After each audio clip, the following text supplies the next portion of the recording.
Welcome back, guys. This is still, of course, the Predator Alliance League 2020 Summer. I hope you guys learned a lot from the analyst desk with the Womi and the gang. We'll be your shoutcasters for this second game of this best of five, actually, for the rest of the series. I'm Hyron. With me is Berserk, and we just got back from a decisive Teletigers victory. And let's get into game two very, very soon. Yep, and like what the dudes from the analyst desk said, it's really gonna be a challenge to come back both in terms of the game itself and in mental. So I hope iTamaraws was able to like regroup as a team and tell each other, hey, that was just the first game. We can reset, like what Venta said. That we can treat this as a best of one, and just start from scratch. Let's show them what they're made of and go from there. And yeah, really, just have to adjust how. And iTamaraws here, they did pick to go on blue side at this point, so maybe that's a different philosophy for their pick and ban here. Maybe that will work out a lot better. But so far, the bans aren't too different from the last game for both teams. Syndra being banned out, of course, against Pao, and the Hecarim will be the ban out here against iTamaraws. So nothing changed so far. Yeah, the thing is, they actually opt to ban the Caitlyn this time, so they don't really want this Caitlyn for their team as a first pick. And UST respond to answer that with the Ashe. They don't want to give that away because that's the right now that's the AD carry with the most agency because of that enchanted crystal arrow. It did work for UST, but they don't want to give this away to iTamaraws. Yeah, and banning us out is not too big of a loss here for Teletigers because their AD carry does have a quite a diverse champion pool, played very diverse picks, so to speak, and that is not too big of a loss for them. Of course, Yone will be banned out. Shen still the ban out here for Teletigers, and let's see what they prioritize here. They go straight for the Senna, so really valuing that Senna first pick. Yeah, so I mean, Senna can be played support, can be played AD, so that is a flex in the bot lane in itself. But um, Tigers, they respond with that Jin take, and Jin right now is in a good spot in the beta with his consistent CC from his W, and he can also start fights if that is the call of the team with his curtain call. So that's a really good pick for Teletigers because they are known to be a proactive team and they've been showing it, as well as this Akali pick. So this is a flex for top and mid. It's arguably the best assassin in the game right now. Yeah, it goes through because iTamaraws just has too many things that they might want to ban here. And with a Yoni locked out, the Kali still comes through because they're not letting Pao take this Syndra and they're not letting Tenebria take this Caitlyn. Let's see how Tamaraws responds to this. And this is also playing into set, so they take away the set here from Cresho. Huh. Yeah, and I like this move actually. And taking away the set means taking away one of the sources of Cresho to be proactive, one of the champions rather.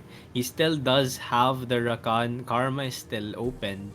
So it Cresho is known to be a really strong enchanter support as well. But they pair this set with the Twisted Fate. It is somewhat of a blind pick because this Akali is a flex pick. But no, they opt to choose the counterpart, the other mid laner with really good global presence. It's the Galio pick. Like So pairing, yeah, it pairs really well with this set because when set goes in, that allows the hero's entrance to really be positioned well for FIT. And like I said, global presence. One ultimate with global presence is already good. Two of them together allows you to have unprecedented control over another side, an entire other side of the map here. And if iTamaraws can communicate together and make great use of the Dawning Shadow and the hero's entrance, then I expect them to have a really good spot in the game. And with Analyst Desk, they did say that they might want to contest the early game more. This does seem like a comp that is more capable of doing that than before. But let's see. First man, Renekton. They don't want Dane to have a hard time up there. If it is the Akali, the Camille and the Renekton are points of contention here. As for iTamaraws, they just right now they're focusing everything on Cresho so far. Yeah, so it's the two flex picks are actually locked in already for top and mid. So they just have to switch between the two depending on the outcome of the matchup, whichever they prefer. I honestly think that this Lucian is gonna be carried by Pau here, but we'll have to see. Final bans Bard against Cresho too, so really trying to limit his choices right here for the supports that can make proactive plays. So the first pick of Teletigers for their jungler seems like it's gonna be a Graves, but it changes to Ramos. I think they're just teasing us with this Ramos. As Yeah. Graves, very hotly contested jungler, and with 3 marksmen here, Teletigers is quite lacking in terms of course, frontline tankiness. But if they can finish the fight quickly, it won't be too hard. They'll just have to get some actual really reliable CC on the side of the Teletigers and see how iTamaraws responds to this. Teletigers really leaving the support pick last here to round off their comp. Ooh, that's nice. LeBlanc That here. That's really spicy. So I feel that Yeah. this Galio is going to be played uh top or bot. It's kind Maybe of a bot. flex because It's good. The set is also Set very Galio, yeah, versatile. Set and Galio could possibly be for top or support. So we'll have to see. But top Galio, it's not really a common thing Yeah. to see Kazakhs getting locked So, in response to this Graves. So it's really good actually because yeah, I like it. all of these picks of UST are squishy, save for Cresho on this probable Leona because they need some form of engage or CC. It's either one of the two, Leona or Nautilus, but this Yeah. Kazakhs. Man, I really like this pick from FIT. Yeah, with this many marksmen on the side of Teletigers, squishy targets. It is going to be the Leona. I do favor the Leona in this situation. Teletigers right now, their comp uh, is telegraphing to us that they want to be ahead.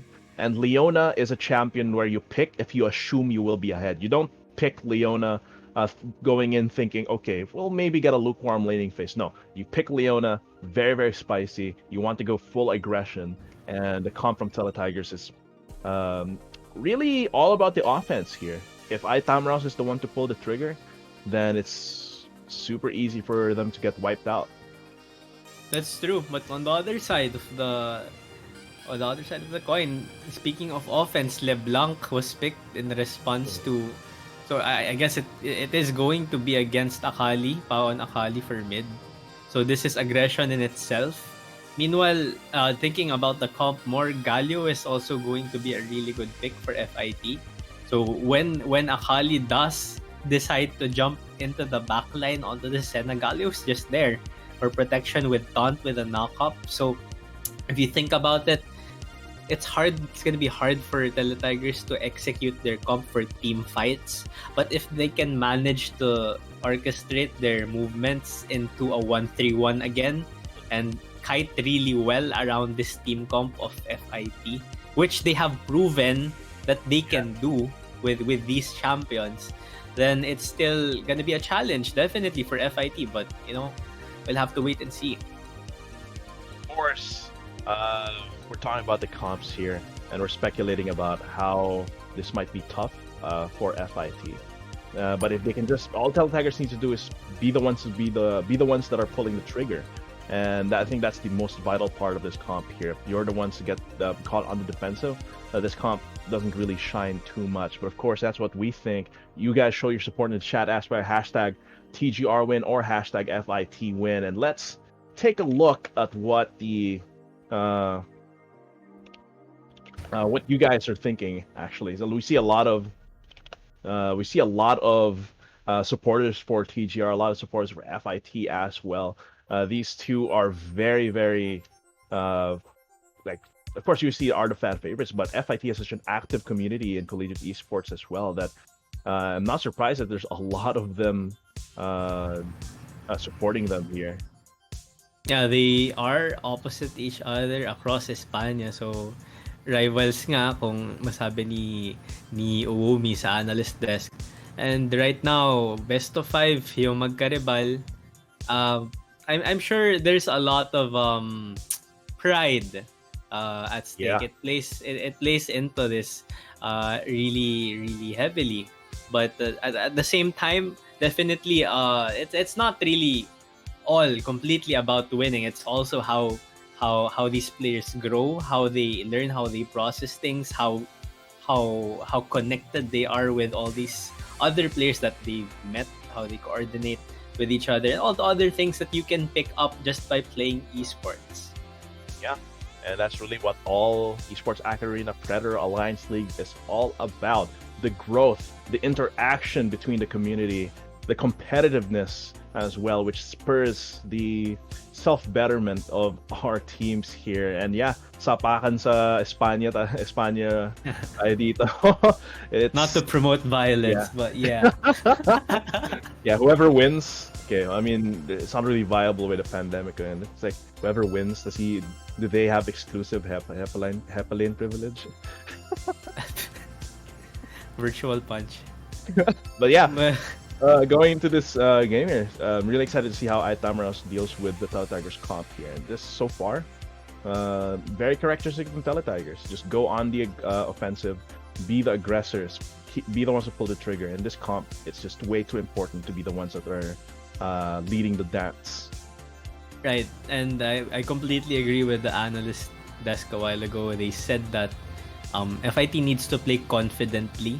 They have to somewhat match the confidence level of UST. I'm sure UST knows that they can dominate, but FIT should not just know that in themselves too. They should really play it in the way they move, especially early game. Early game is key. Not just this game. Everything, even if you draft scaling, draft mid game, early game, whatever. If your execution in the first stages of the game is not correct, if you give up so many kills, then all the other plans that you have for whatever team comp you have, it's gonna go down the drain. So I really hope FIT can pull it together in this second match in this best of 5 series.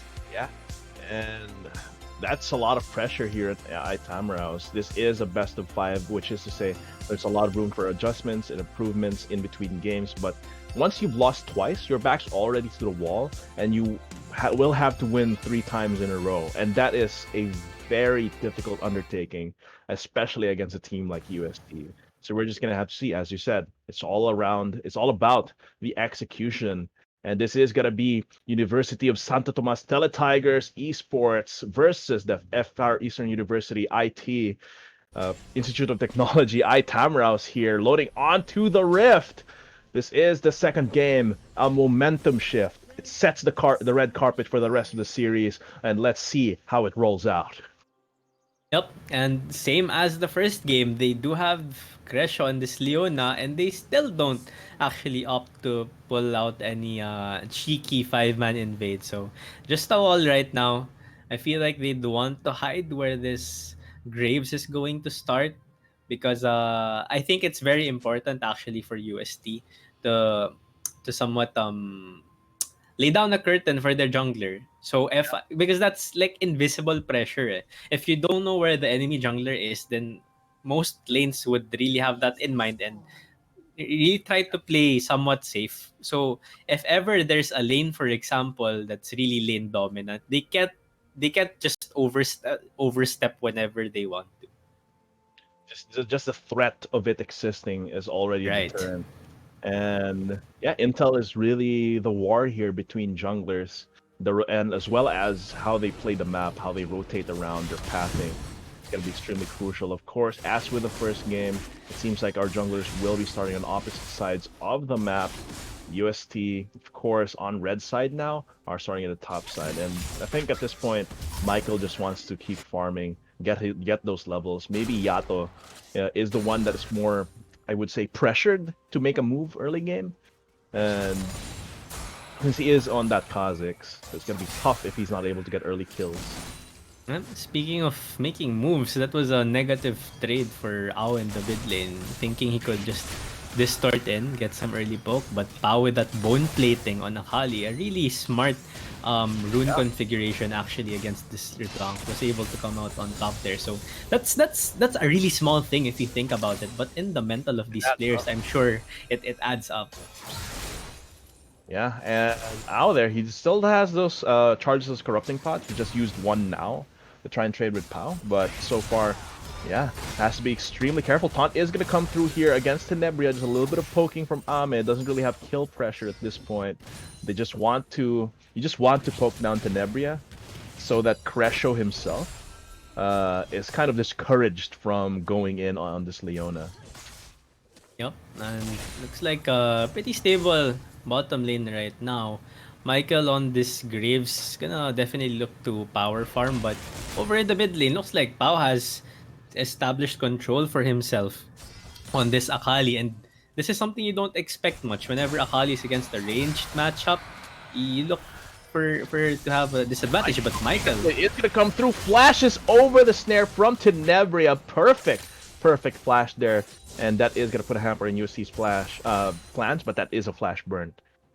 Right, and this is really good for UST blowing one flash, and you know UST, when they see a flash down, they're gonna really abuse that. So I expect an follow-up gank, a repeat gank on the bot lane, maybe within the next 3 minutes or so. Wow, look at this mid lane though. Look at the CS lead that's been built up here. Man, Wow, that is tough. That is like 2 to 3 waves down here for this LeBlanc. That is not what you want to see. And with Pau being a resourceless champion as well, I think it's perfect to match this LeBlanc because this LeBlanc wants to push in with distortion and then be able to roam and influence other lanes. But with Pau, he can just clear these waves with 5-point strike with impunity, and Ao will lose that battle of attrition in terms of mana. you know And he's on perfect CS right now. I think he oh, just missed one. So that's really oh, that's impressive gonna as be you see face breaker Yato. though. PGR Dane has to run away here. Does not get a taster fear for extra damage against this Lucian, but that is a flash burn once again. And FIT, if they can knock open this top lane, this could be the opening that they need. Yeah, Jovan really playing well actually against this Lucian top. You'd expect the CS advantage to fall into the hands of Dane, but Jovan's doing a really good job, just as Pao is doing a good job in the mid lane for his matchup. Yeah, so far, not a lot of action, but the CS leads are apparent here for mid lane and bot lane for UST. You can see here Ame 2 waves behind, running out of mana very, very soon. UST, if they find an opening, if Ame shows any signs of weakness here, it is gonna be a kill for this Leona. Yup, definitely. Although was able to establish a slow pushback, maybe looking to get a good recall timing. Oh, that is gonna Graves be bot is lane though. Oh my lord, Crescio. That's what I was talking about. Infinity Flashless. The teleport coming through from Jovan. He is gonna get stunned here by UST. Michael and Tenebria in a little bit of trouble. Haymaker brings a huge, huge shield. Teleport coming in as well from Pau. This is gonna be huge. Yato gets a kill on this Jin, but this 5-point strike dashing in. Perfect execution as well. Crescio having to run away. Pau a little bit of trouble. Isolated from the rest of his team. Flashes in with another perfect execution as well. Can he finish off the kill onto Jova? No. Ow! Takes it away. And it is going to be FIT walking away from this with a lead, but their top lane is feeling the pain as Dane pushes in. Yeah, this was a really good fight for FIT right there. UST kind of overstaying, but then again, it isn't as bad as it should have been because Dane is just free to get 2 tower platings in the top lane. But it is traded with that early first Ocean Drake for FIT. And this is gonna be really crucial for them if they want to survive the team fights that are gonna occur later on in the mid game. Yeah, could be extremely pivotal here, but that is just one Ocean Drake. That does ensure that FIT will not, neither of the teams will get a second Ocean Drake. So we'll just have to see what the next Drake will be. If someone stops by Drake Pit later, but right now, UST still in a small lead thanks to those plates for Dane. And Yep. out here, that's the thing. Losing mana, eventually he has to back off. Pau can just chill in this lane. Thing is, all of UST's players right now are flashless. And Yato does have his flash up. So we'll have to see what sort of play he's going to look for right now because he has a lot of choices. And I feel like he has to do something with the outcome that happened in the bot lane. But right now, we're coming into a short Very pause. short pause. It's a ping spike, so nothing too Debilitating, nothing too serious. yeah, Yeah. nothing too Hopefully it serious. doesn't come up in like an important team fight.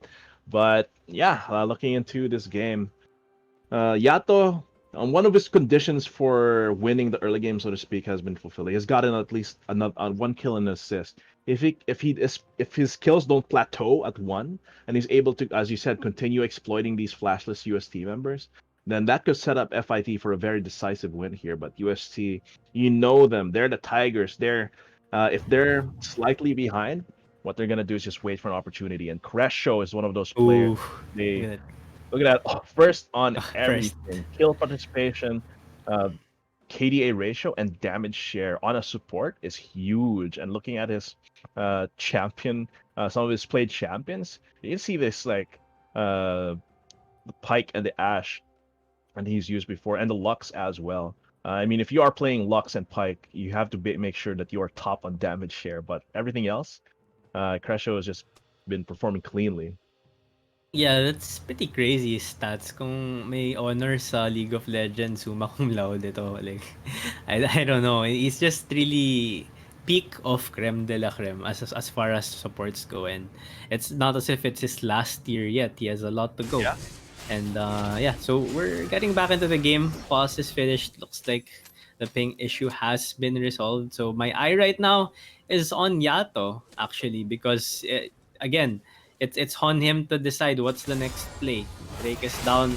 Oh, On's gonna come Infinity. through. That's gonna be a lot of Ooh. damage onto Crescio. Winds of War coming through. Can Amin finish off the kill? No. Has the Dawning Shadow, but I think that's just gonna get blocked by the Eclipse damage reduction if they pull the trigger. But so far, Hmm.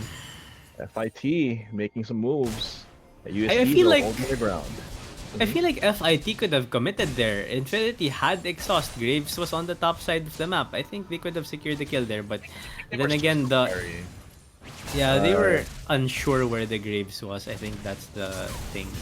They did have a ward here on Michael, but I don't think he was there at the moment which they were trying Right. to commit. But yeah, so far FIT playing a little bit too safe. I don't think that's an option with his comp with LeBlanc and Kazik, but it is gonna be a dive here. And Ooh. Roman cleanly takes that kill and even survives with more than enough health to make himself comfortable. And that is gonna be FIT. More kills, importantly, going on the LeBlanc, going on the set. If they can continue pressing this could turn the tides in their favor cleanly. Right, and he does lose a wave, ow, but it gets the set a bit of a small advantage, one plate and a kill to his name. So Ao knowing that he can't really dominate lane anymore at this point, he's looking to spread whatever power he has on this LeBlanc. So he did so successfully. Credits to him. Yeah, but here, Crescio pushing in this mid lane, calling Infinity to the mid lane as well. Really, what they're just doing is making sure that Ao is not pushing in the wave, make sure that he gets heavily punished every time he tries to roam, and that's showing up here in the CS lead here for Pao. Uh, he does have a kill and assist over this Akali, but as long as they can keep them from getting more kills and maintain this kind of power balance in the mid lane, then this should be fine here for UST. Right. And actually, for UST, seems like the Jin is going to serve as their pillar for the mid game right now. Killer's name, Crescio. Oh, that is going to be the Zenith Blade coming onto Ame, but that is the taunt coming through Crescio. Solar Flare does not connect Ooh. with Ame, just using the speed boost on that Spectre form to get out of there, and that is to be UST. Not fully pulling the trigger, Oh. but Yato, he's finding the target. Michael, very, very scary, and he is going to give the kill off to Ao. FIT being proactive, knowing where they should go. They might dive in with this Rift Herald. It is going to be a maybe first turret of the game and a kill if this Lucian is not careful, culling to clear out the wave. But I think FIT is going to back out of that and not try to dive in. Yeah, proactivity right now is being shown by FIT, and I really like this. They need to be doing this, but Pao is just doing his best to get a good trade-off for that. But he's getting chunked down a bit, but he's fine. Every time Ao decides to roam the top, even though he does get a kill, Pao responds by just shoving in a wave. So we can see that manifesting in this pretty sizable CS lead here. And actually, he hasn't been able to secure any plates for himself yet. So in terms of net advantage, I feel like FIT is still on top. Thing is, though, slowly I was building up stacks on this Dark Seal. If he is given more kills here by Yato and he combines their efforts with Jovan, this could pivot into a Medjai's if he's willing to bank it on that. It's gonna be scary if he does. Yeah, and something to add to that, they could actually just keep pressuring top lane because this Lucian isn't really, he hasn't chosen to build for early game. He has the Mana Moon completed now, but that doesn't really shout like an early power spike. So if they can take this tower first, but it would be good for them. But Dragon has spawned and both teams are looking to converge and contest for it. Yato pulling the trigger onto Tenebri here, donning Shadow to buy him some more time, but he does assassinate this Jhin. Hero's entrance coming through, knocks off Michael just in time for him to get killed. The Justice Punch comes through, and Crescio is left with no one to defend, no one to follow him up. The call here is give up Dragon, try and take down this top lane turret. FIT looking strong. You know what that felt like? It felt like a flying cockroach just flying towards you. Have you ever experienced that, Hyron? Yeah, that's terrifying. All the more if that flying cockroach has the ability to just stab you in the neck, and that's exactly what Yato did there. Goes straight Yeah. for the jugular. That was a Yato specialty right there. It was basically all him, and he secured. Oh, wait, Jovan. Okay, I don't think he can commit to this. Oh, there's no haymaker for Jovan, and gets a clean solo kill.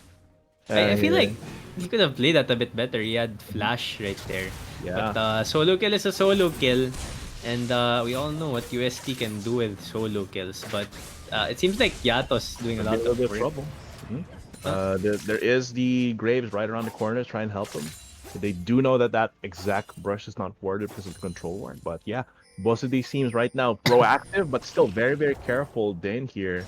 He's been getting hunted down by Yato, calling Michael over to help him out. A snare comes through for Crescio. Will Infinity pull the trigger with a Justice Punch? No, not yet. Not even with a Shield of Duran. But so far, both of these teams, as I said, proactive yet cautious. Right. And it's pretty misleading, I would say, the scoreline. Yeah. 6 kills to FIT, but the gold advantage is still on the side of UST just because they've been maintaining such consistent CS numbers. Look at Tenebria, man.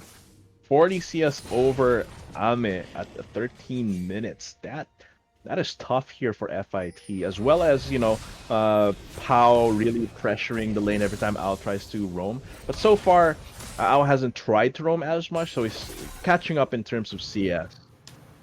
Right. And high CS marks, especially consistently high CS marks, they're kind of a good sign that these are quality players. These players on UST have, most of them have international experience, and it's really manifesting right now. I just feel that they've been slightly overconfident coming into Game 2. That's why they've been getting picked off by the Kazakhs. Yeah. But, the thing with UST is that even if they are playing overconfident, they just push through with it. And here, can they bait out Jovan here with Crescio with the assist showstopper just to make sure that nothing funny happens? Yato right around the corner. Dane is gonna face him. He is not isolated. That's not enough damage. Dawning Shadow not able to finish him off, but Ao secures the kill. Ao gets revenge killed as well by this Akali. Can he get out of the Shield Duran? He does flash out of there in Infinity looking for a target. Michael is gonna zone them away. Guns are cocked here for this Graves. Let's see what he can work with here at this point. It seems like both teams will just back off from there, satisfied with 1-for-1. Yeah, and 15 minutes in, no tower has yet to fall yet. All the outer towers are still up and healthy except for the top side of the map. That's why I feel both of these teams have converged as well as this second Rift Herald. So looks like the first step into this area is going to be for UST. But I think FIT still has this in mind. They're going for it. They're sending their whole team 5 strong up top. Yeah, the important thing here is Ultimate's Crescio does not have Solar Flare just yet. How no perfect execution. Meanwhile, FIT, they still have the Hero's Entrance, no showstopper. This still though, in a epic monster pit, Hero's entrance just values get multiplied. And I think UST, they're not gonna contest it. They're just gonna try and get some more damage onto this bot lane turret. But this could concede first turret to FIT.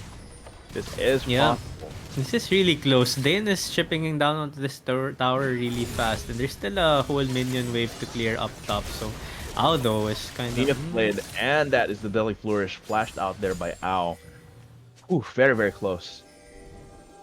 Razor's Yep. edge for both of these teams, and it seems like Ooh. Dane wins the turret race. Yeah, I mean, Senna isn't really the type to take down Yeah. turrets quickly, even with the help of Galio's passive. Like getting CS down really fast is already a tough task for her.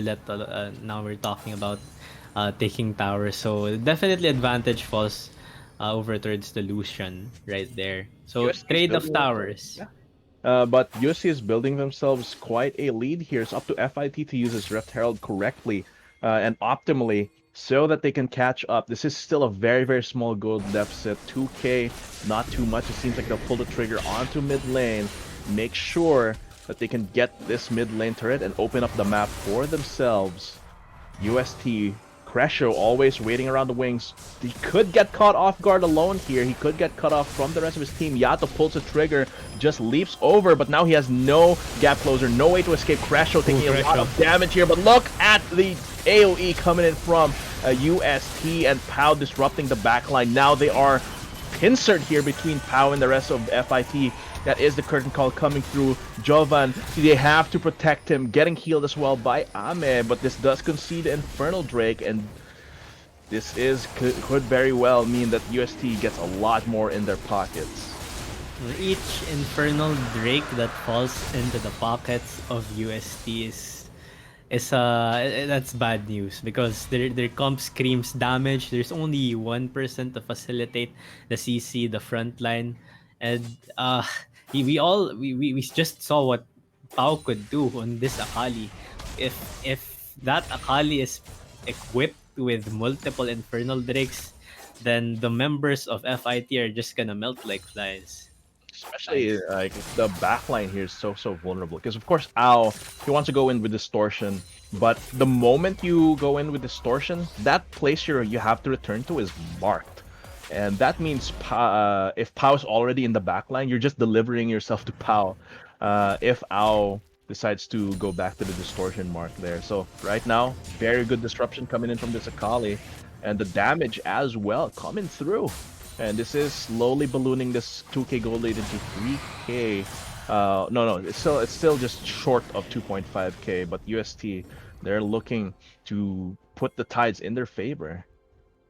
Yep, and this Graves is actually doing really well in the CS department too, and I mean FIT is doing a really good job for this game, at least relatively speaking compared to game one. They've really found proactive plays out finding Crescio, but he's a tanky support, so Yeah. not much to do there. But And the good thing but here yeah, is that the good thing go here is ahead. that Yato is still able to continue getting kills. 2-0-4, no deaths, not yet punished. Because the fear of getting a first blood on this Kha'Zix is that not being able to continue the streak. And here, FIT Yato showing good form in this. Yep, good form indeed, and it seems like he's nothing is really stopping him yet. Like you said, from trying to look for plays. It seems like it's looking to be an objective based game in the sense that fights are not really breaking out that much unless there's a big neutral objective in the eyes of both teams. As I say that though, top tier 1 has been secured for UST. UST. And I think FIT, the target now, is defending this mid lane turret to prevent the map opening up. Yato and Infinity, they do get spotted out by a control ward. That does mean that Michael or Northern Nebria are going to get assassinated at this point of the game. Baron is up, but I don't think it's a consideration yet for FIT.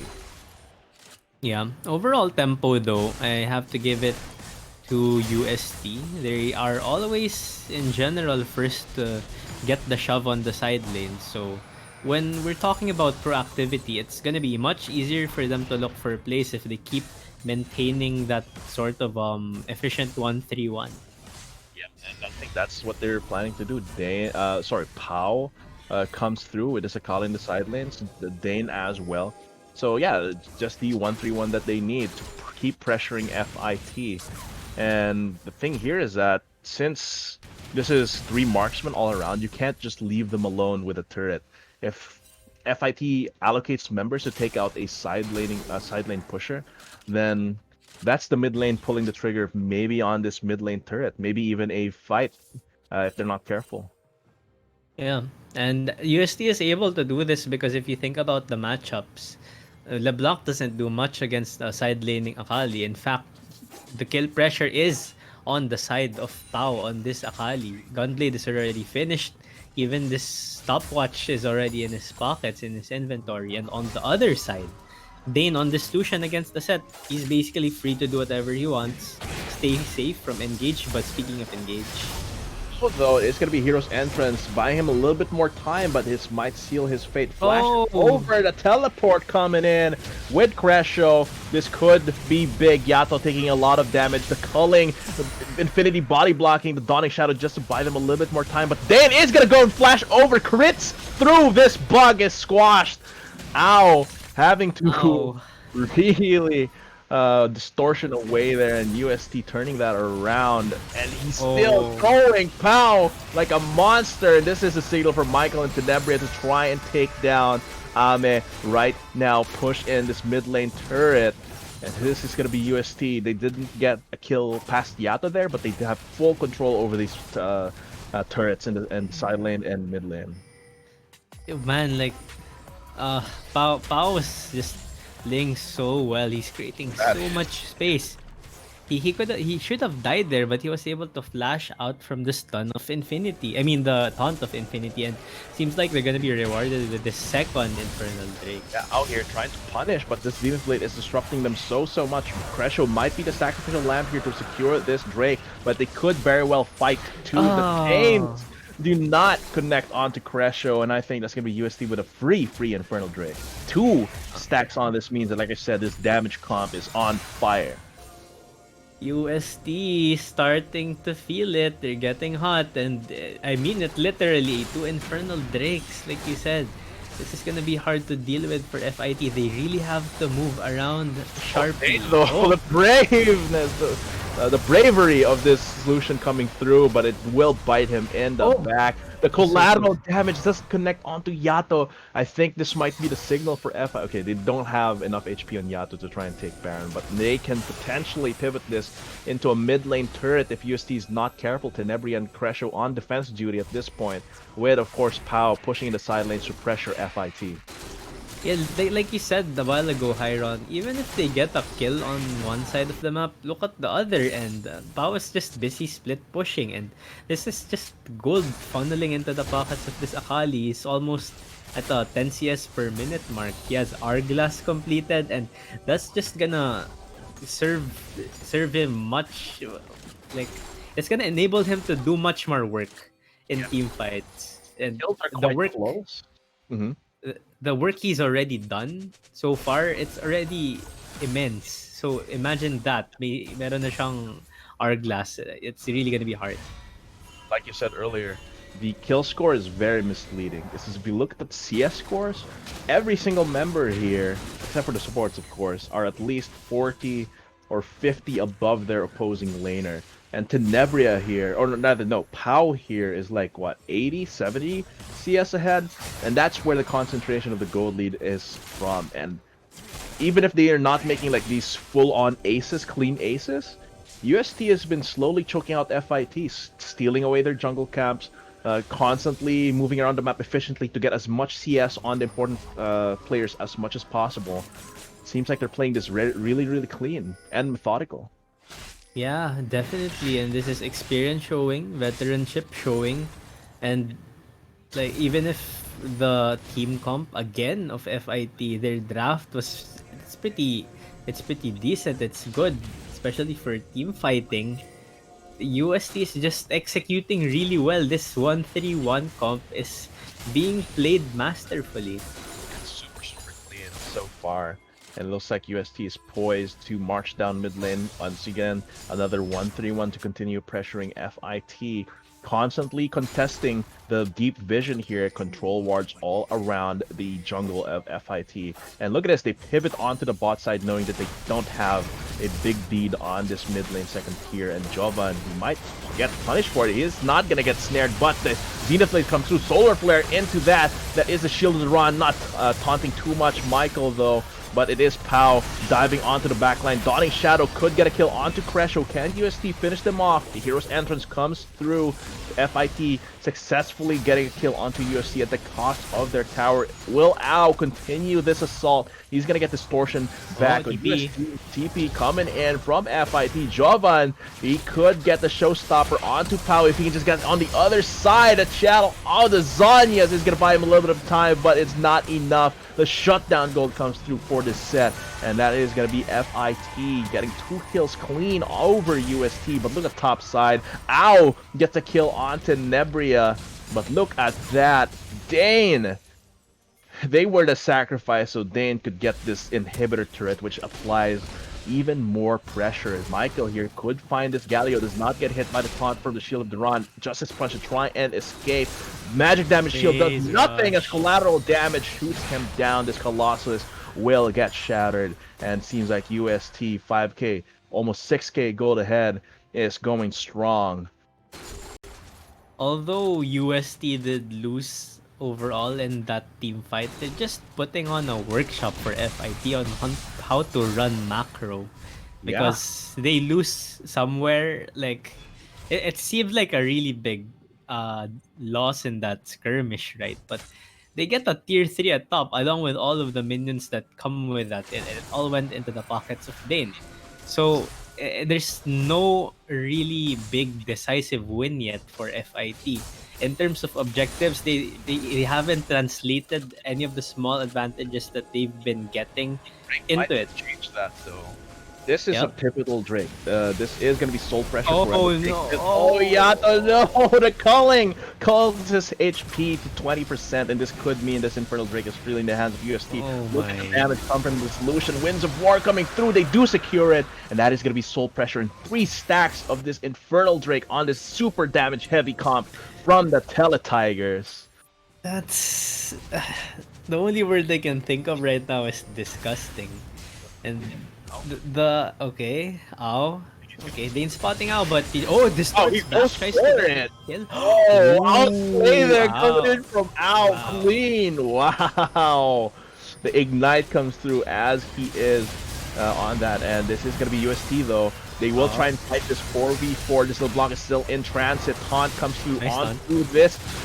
Leona stunning as well to try and buy himself some time. Dawning Shadow means that this is more shields for FIT, and UST has to back away. Pau though, this is clean hunting grounds for this Akali. If he can get the kill onto Ami, he will. Gets a shuriken on my the lord. Pau under Zanyas for himself as well. Flashes clean over. Can Ao get the kill? The chains come through, but he just dodges just in time with a kunai flip. And this is Michael dealing so much damage, shooting FIT down. Can he get the kill? Facebreaker gets a stun onto Tenebria and Michael, but he is getting the haymaker in the face. Tenebria trying to run away from Jovan. He's not having any of it though, but Pau coming through, teleport after freshly regenerating from the fountain. Will he pull the trigger? He goes right in, dives deep. 5-point strike to slow him down. The Gunblade to finish the job as well. And this is UST sacrificing pawns to capture bishops and knights. Wow, again for what is this? Is this the fourth time in a row that he's been winning these team fights for his team?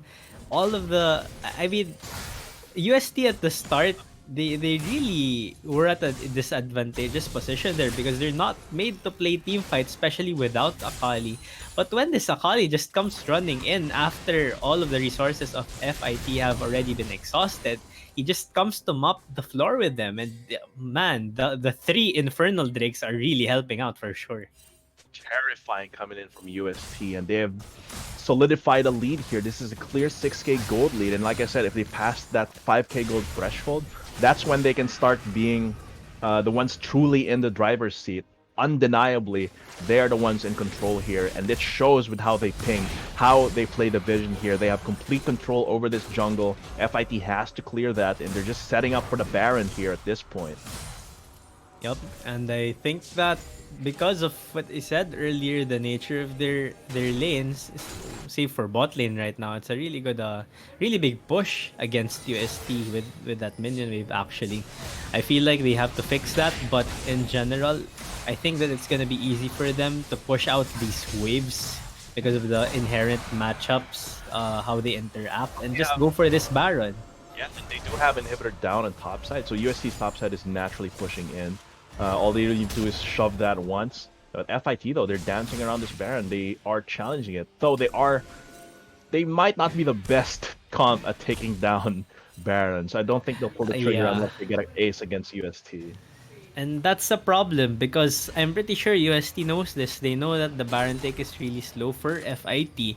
And the only thing FIT can really do right now is team fight. But if UST just keeps doing what they're doing, 1-3-1, teleport in from Pau, and Dane, then That uh, speed. man, that's oh my gosh. That's with That's two a really marks. fast Baron take. Two marksmen. Dane isn't even there. And I think FIT is too slow on the draw. They don't have vision. They can't afford to check that. And that's a free Baron in the hands of UST, showing that that's why they have 100% Baron percentage in their game so far.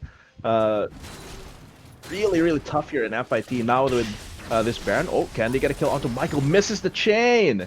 That is going to be UST knocking on the doors very, very soon. Ow, still unrelenting. Tries to go for the kill onto this Graves. But it seems like it's going to be a clean, clean recall.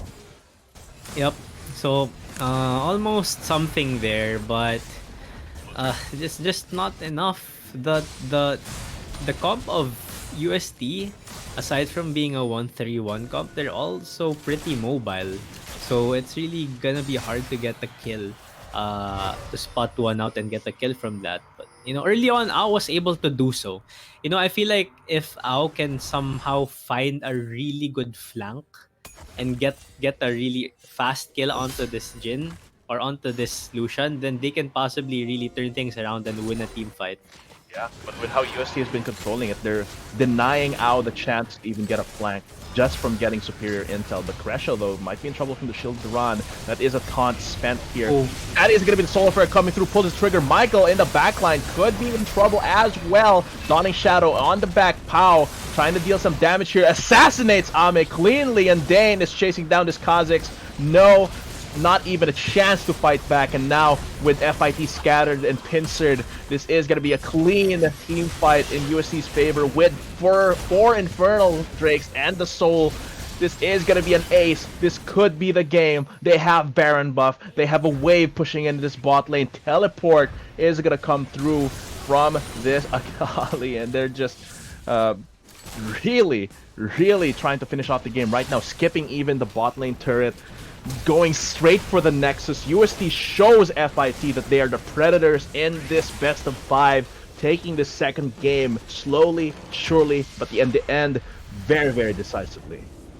UST so impressive once more. Game 2, drafting like they're drafting with so much confidence. Like team fight, nah, let's just go 1-3-1 and dominate from there. Let's showcase our individual capacities, and that's what they did for game 2. That final clash was so beautiful. It was a 3 front, Leona going in, but wait, there's a Graves behind, there's an Akali behind. So much chaos being generated because of how scrappy the team comp of UST is. Yeah. And it's just so hard to deal with. Mhm. And that's really the thing with how Teletigers plays. No matter the comp that they build up, they're gonna be proactive. They're gonna be the ones actively looking for weaknesses. And if they can't find a weakness, they're gonna slowly pry you open by pressuring the side lanes, which is exactly what happened there. And that gave them the Baron, that gave them the Infernal Soul. and they just cleanly outstatted iTamaraws, outplayed them in the team fights positioning as well. Teletigers, they're just looking absolutely clean in this best of five. But Yep. yeah, you have anything else Yep. to say Yep. before we pass it to our analysts? Uh, FIT, they gotta. I think they have to draft 1-3-1 at this point. That's. Yeah, I think they have to. because they can't match the Teletigers in that regard. They'll have to change up the way they strategize in these drafts. And like I said, they have to draft not for specific champion pools, but against strategies that Teletigers might pull out. But of course, I want to hear what the analyst desk has to say. Uomi, Ventus, Kellogg, take it away. After nyo matapos dun sa caster couch, again, this is a very different game naman, but still, the same result. My name's Somi, together with me is Kellogg and Ventus. Let's talk about what happened in Game 2 between FIT and UST. It was really a very tightly contested game early on, but in the end, it's still UST who found the nexus, found the game. Let's talk about the bans first. A little bit about the bans though. We did see an adjustment on that Yone from game 1 and it proved to be somewhat okay. O popped off on that LeBlanc early on. Let's talk about the bans a little bit more, Ventus. You did mention to me that you didn't like the Syndra ban. Yeah, Why? I personally do not like it. I feel like hindi siya malakas because of the continuous nerfs from the previous patches. I see. So a lot of nerfs from the previous patches. You don't think that Syndra should be banned anymore. But let's talk about the Caitlyn and Ashe ban and what that did in the draft. I think since Kate and Ash got removed, it implicates the Jin pick. I feel like he's the next go-to ADC pick for a blind pick ADC. And why is that? What's with the Jin that makes him a blind pickable ADC? I feel like he has good and safe range that the other ADCs do not offer. I see. So range really is the game for Jin over here. So the bans was quite simple, but you did mention already the picking phase in which they did get the Jin. That's a very long very long range AD carry. But speaking of AD carry, and daming AD carry ng UST, they had the Graves, they had the Lucian as well, all of which short range AD carries. Kellogg, let's talk about the picks a little bit for this second game.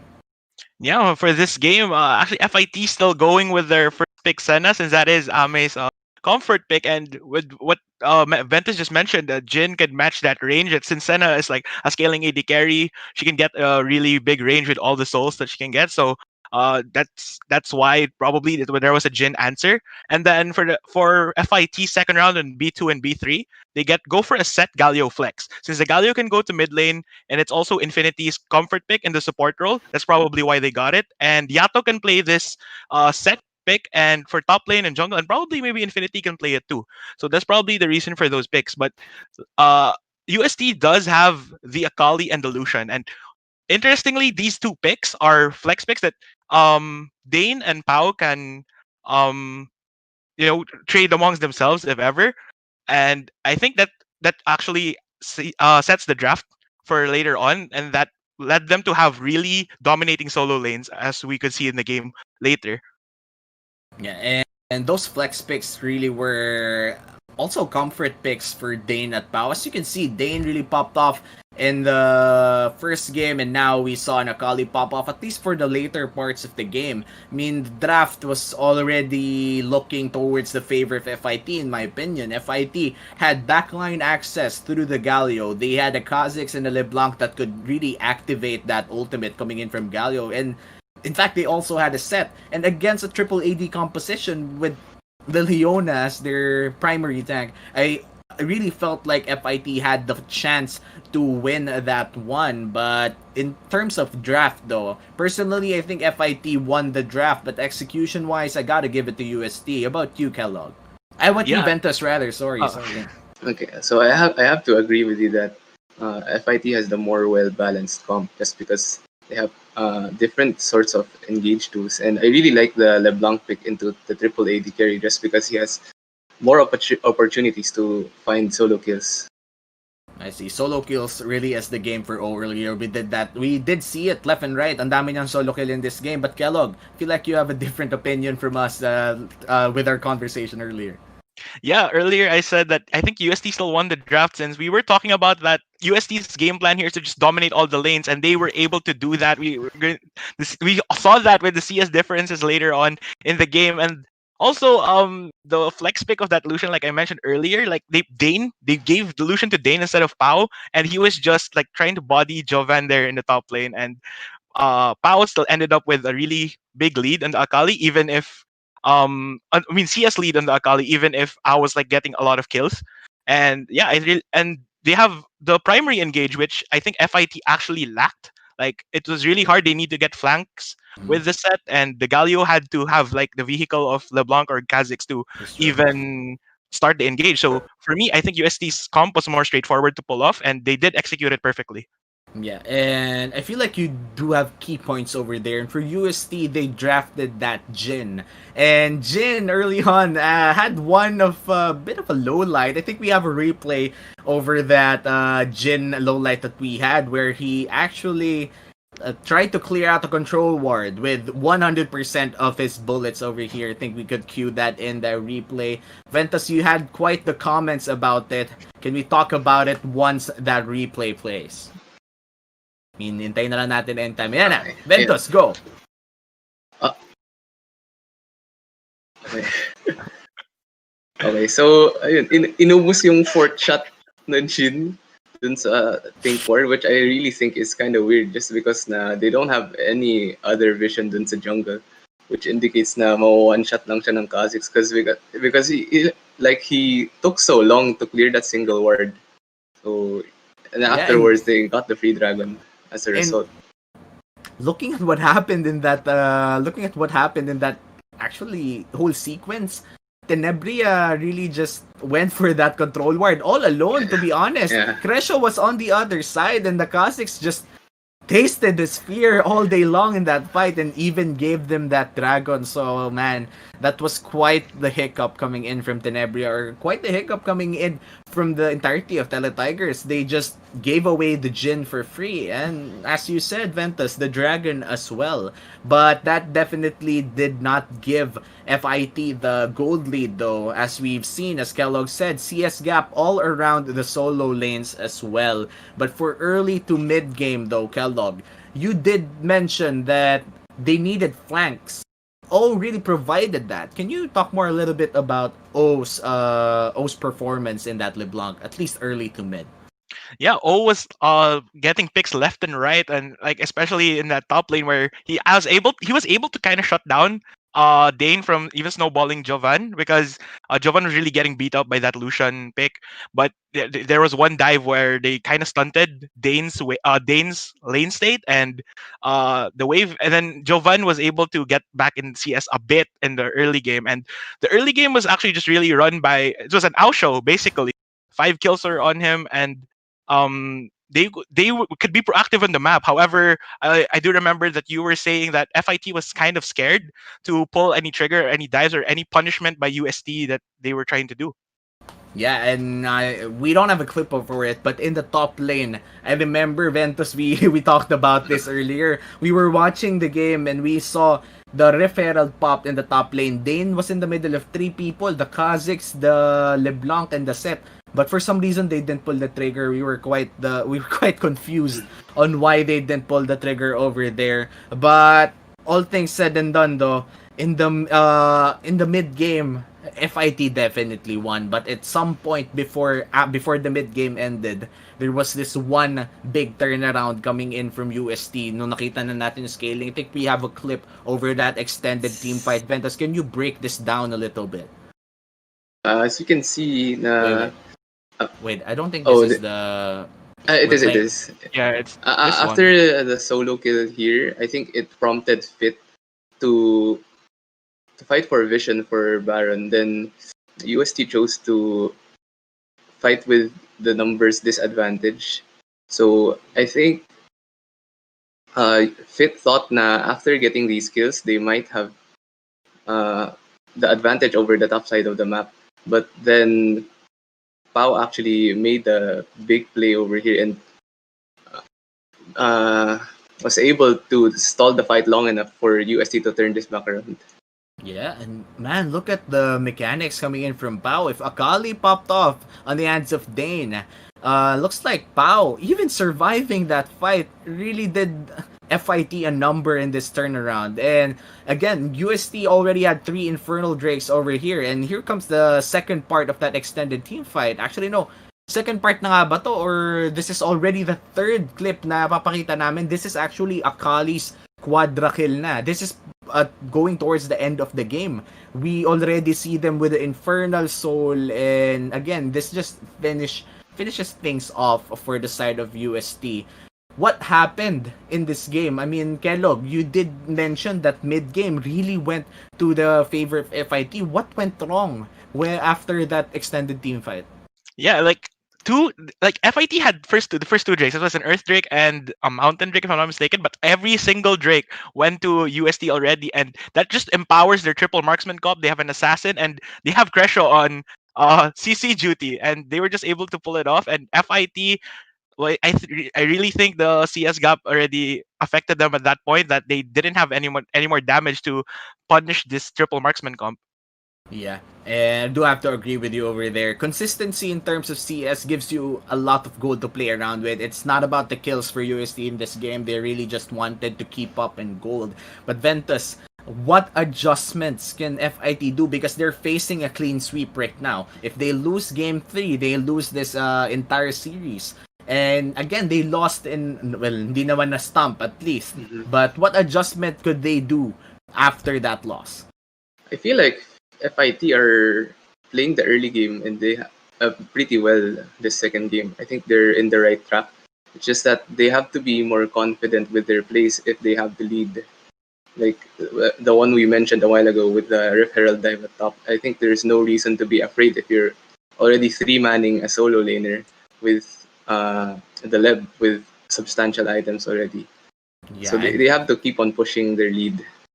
Yeah, I do have to agree with you over there. Kellogg, pushing the lead is what Ventus said. I mean, you already got the early game, the mid game as well. What stops you from taking the game at that point? What adjustment could FIT do if they already got the first 2 steps correctly? Yeah, and I think it's all about the execution at that point. They did have the lead. It was just that, like, some certain points, like Jovan engaging way too early, burning Leb's flash, it all becomes a cascading effect, and they can't push their lead early if they don't use the summoners. That's one example. I really just want to see FIT draft more comfort picks, maybe for top. I'm not sure if Jovan is really comfortable in playing that set, and especially the losing matchup. I really want to see FIT's team captain on something that he can carry with. I'm sorry, excuse me for that. But yeah, I do have to agree with you over there. I think comfort is a really big thing to have, especially if you're facing a clean sweep already. Third game, personally, I think they have to stick what they're very comfortable with. Maybe bring back their old AD carry. The Senna hasn't been working well for them. I mean, the viewers already pointed it out. I mean, why build the Black Cleaver when nobody's building armor? But yes, there are minor adjustments to make, and maybe Senna is something that should be replaced. Let's just look at what FIT would do for the next game of Teletigers versus FIT. Again, we are looking at a clean sweep if ever UST wins next game. We have been your analysts for Game 2 at magiging analyst ulit for Game 3. My name is Suomi. Kasama ko dito si Ventus from DLSU and Kellogg from ADMO, and we will be back after a